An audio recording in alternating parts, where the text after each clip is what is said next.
Às vezes, você fazia um pensamento e morava nele. Afastava-se, construía uma casa assim, longínqua, dentro de si.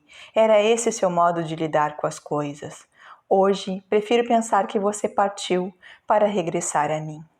Essas são as primeiras frases da obra de Jefferson Tenório, O Avesso da Pele, livro que o Literamais traz hoje para você. No vídeo de hoje eu vou falar sobre essa história, procurando não dar spoilers que prejudiquem a leitura e destacar aspectos que me chamaram a atenção na narrativa de Jefferson Tenório. E a história, minha gente, ela começa pela capa. Tem uma aspereza aqui do aquelezinho, então a gente vê que a capa ela já está do lado avesso. E a capa, ela conta uma história. Ela é uma gravura do artista brasileiro Antônio Obá, chamada Trampolim, e mostra a figura de um banhista negro. O Obá, ele combinou a tradição dos quadros de banhistas, que vão das cenas de batismo na tradição cristã medieval, aos quadros do pós-impressionista o Cézanne, com um caso real de protesto para as pessoas negras ocuparem espaços antes reservados somente a brancos nos Estados Unidos. Em 64, o Martin Luther King foi expulso de uma área segregada no hotel da Flórida, o Monson Lodge. E dias depois, os manifestantes entraram numa piscina só para brancos e o dono do hotel mandou colocar ácido clorídrico na água para acabar com a manifestação. Terrível, né? Pois é, e isso foi um marco da luta pelos direitos civis nos Estados Unidos. Então, essa capa do Avesso da Pele, ela conta e prepara o leitor para uma história. A narrativa ela começa quando Pedro, um rapaz de 22 anos, estudante de arquitetura, entra na casa do seu pai, que é um professor de literatura de escola pública da periferia de Porto Alegre, que acabou de sofrer uma morte injusta e trágica. E o Pedro, a partir dos objetos da casa, mais especificamente o alguidar de argila, o Pedro irá, talvez como uma forma de elaborar o seu luto, reconstruir a vida do seu pai.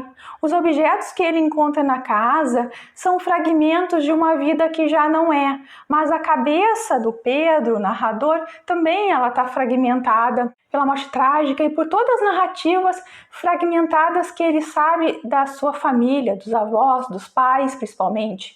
Aqui entram também as memórias de uma mãe viva, mas distante emocionalmente. O Pedro ele irá narrar as relações familiares, os episódios da vida dos pais e até dos avós. A vida dos pais desde lá da infância, né, o passado, a história está muito no passado. E as histórias perpassadas são histórias perpassadas por dores, por descobertas, sobretudo a descoberta da pele negra e sua significação para si e para o não negro, a descoberta de ser negro e as engrenagens do comportamento racista exercido de forma consciente ou não pela sociedade. Ser negro se reflete para dentro, para o avesso da pele. Eu selecionei um trecho aqui que eu quero ler para vocês já vão ter mais um gostinho da escrita do Tenório. E confesso que às vezes eu não queria ser profundo, eu queria apenas brincar e ser como os outros filhos eram com seus pais. No entanto, agora eu sei que você estava me preparando. Você sempre dizia que os negros tinham de lutar, pois o mundo branco havia nos tirado quase tudo e que pensar era o que nos restava. É necessário preservar o avesso, você me disse. Preservar aquilo que ninguém vê, porque não demora muito e a cor da pele atravessa nosso corpo e determina nosso modo de estar no mundo. E por mais que sua vida seja medida pela cor, por mais que suas atitudes e modos de viver estejam sob esse domínio, você, de alguma forma, tem de preservar algo que não se encaixa nisso, entende? Pois entre músculos, órgãos e veias, existe um lugar só seu, isolado e único, e é nesse lugar que estão os afetos, e são esses afetos que nos mantêm vivos. Mas não se enganem, meus leitores, O livro está longe de ser panfletário. A narrativa do Tenório ela é muito sensível para não cair no maniqueísmo puro e simples de vítima e agressor.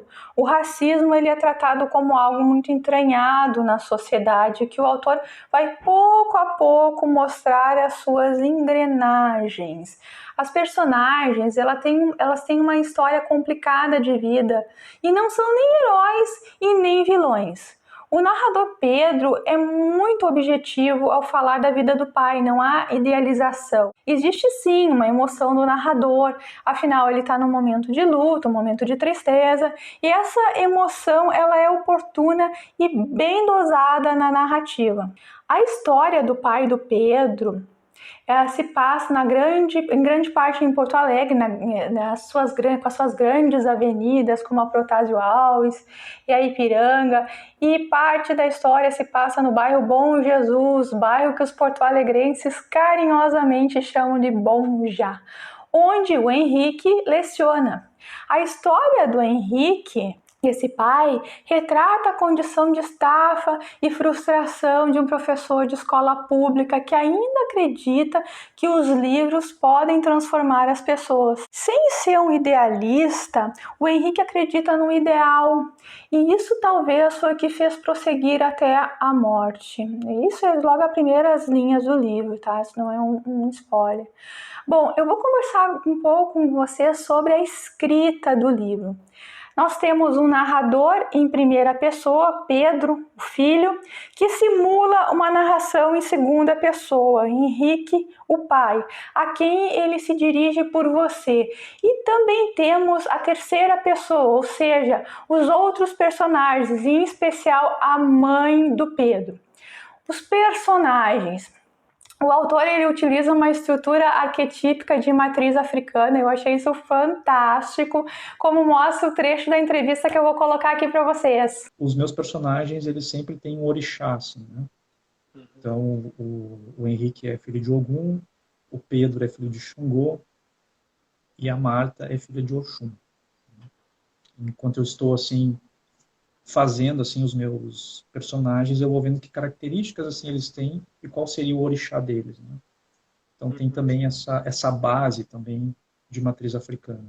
O que eu achei das personagens? Eu achei bem construídas, verossímeis pra caramba e ao mesmo tempo bastante tomadas pelas circunstâncias das suas vidas, quase presas a elas. Aqui há um certo determinismo e uma incomunicabilidade que me lembrou Guy de Maupassant, autor francês.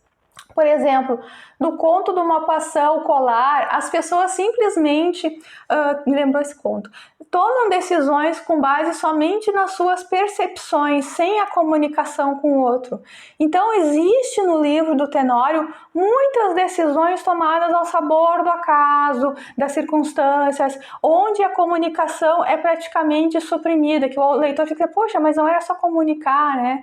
Então a incomunicabilidade está presente em praticamente todas as relações ali.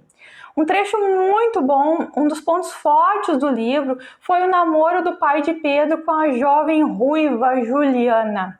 O Henrique, apesar de amar e ser amado pela moça, ele depara-se pela primeira vez por um dilema relativo à sua cor de pele.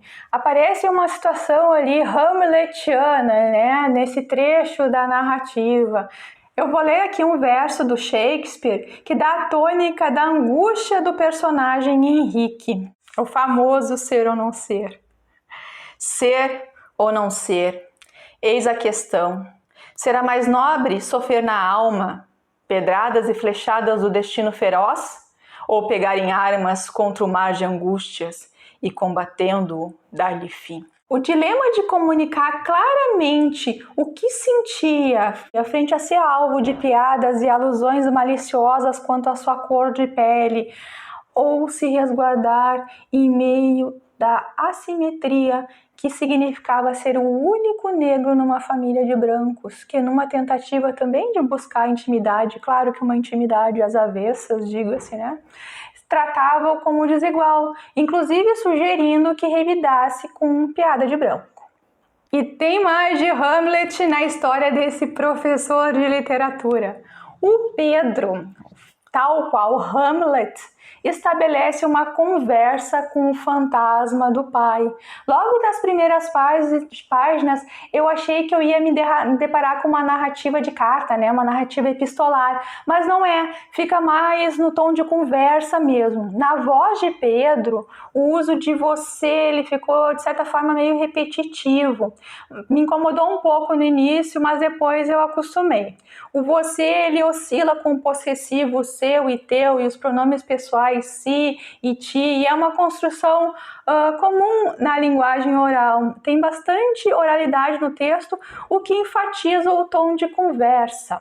A prosa é boa, o estilo simples e direto, não tem marcação de parágrafos, o texto é corrido, no início pode dar um chute assim no leitor, mas a gente acostuma logo. Os diálogos também estão dentro do texto, marcados por itálico. Eu ouvi crítica que o livro é confuso, mas eu achei bem tranquilo de ler.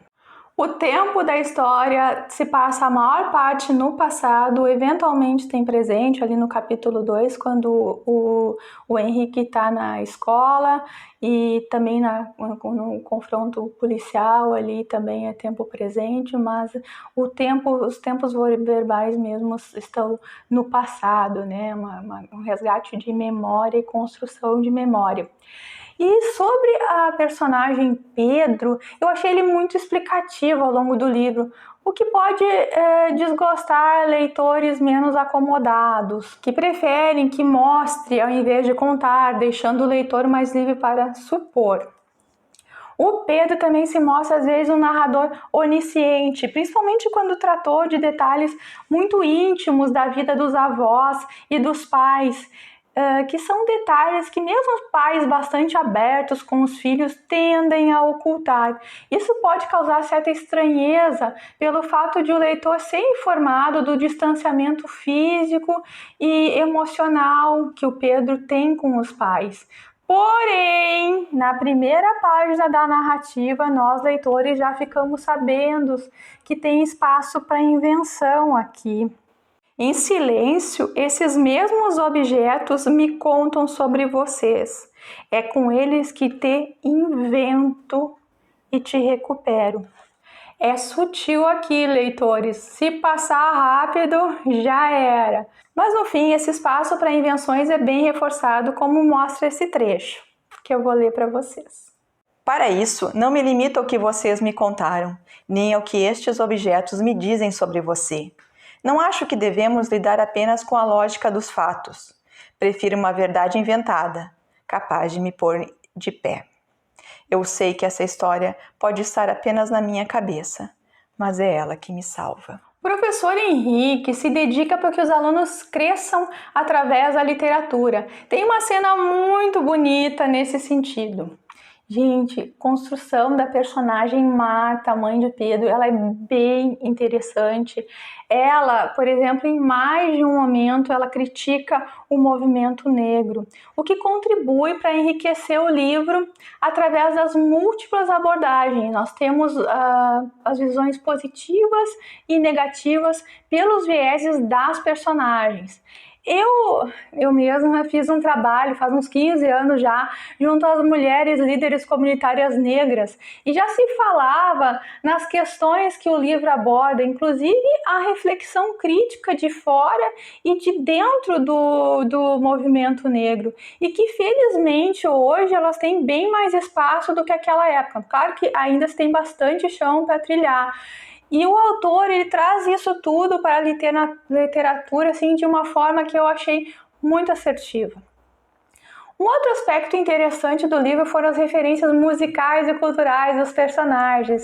Os personagens faziam parte de uma classe média letrada, e isso é bem colocado no livro, então temos referência a Macalé, Luiz Melodia, Miles Davis, Chico César, através da personagem Sahariana, né, uma música lá do Chico César, além dos cineastas Truffaut e Godard. Finalizando, eu vi relato de vários leitores que se sentiram muito cutucados pelo livro, assim, cutuco no bom sentido, estimulando a pensar e repensar pensamentos, comportamentos, atitudes, porque a história ela aborda muitos mecanismos do comportamento racista, de entender o racismo para além das questões sistêmicas, mas através das questões subjetivas. Essa questão das subjetividades eu achei um trunfo da história, porque em termos de assuntos não achei que trouxesse novidades. Estão nas páginas dos jornais, infelizmente na seção policial, que já costuma ter apenas um viés. O cuidado aqui é nunca banalizar esse tipo de violência. Inclusive, num momento crucial com a polícia, o autor construiu um espaço para o contraditório que destaca o caráter não maniqueísta, mas realista e sensível dessa história. Vamos lá, o que eu achei do Jabuti de 2021? O livro é bom.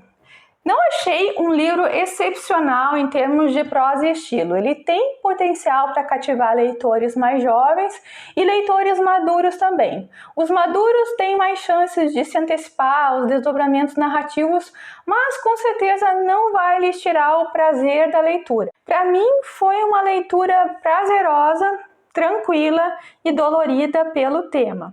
Eu confesso que mesmo conhecendo o desfecho, eu terminei de coração apertadinho, pequenininho. E porque o assunto ele é essencial, importante, e essa obra vai na contramão de quem pretende banalizar o debate racial.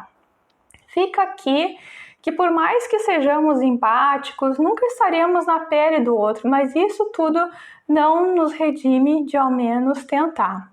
Então, eu recomendo a leitura de O Avesso da Pele. Se gostou do vídeo, deixe seu like, inscreva-se aqui. Para quem já leu, comenta aqui que eu respondo todos os comentários. Quem ainda não leu, corre lá, lê, volta aqui para conversar comigo. Já começa uma conversa agora. Este canal está no início e vem muita coisa boa pela frente. Um beijo e até breve!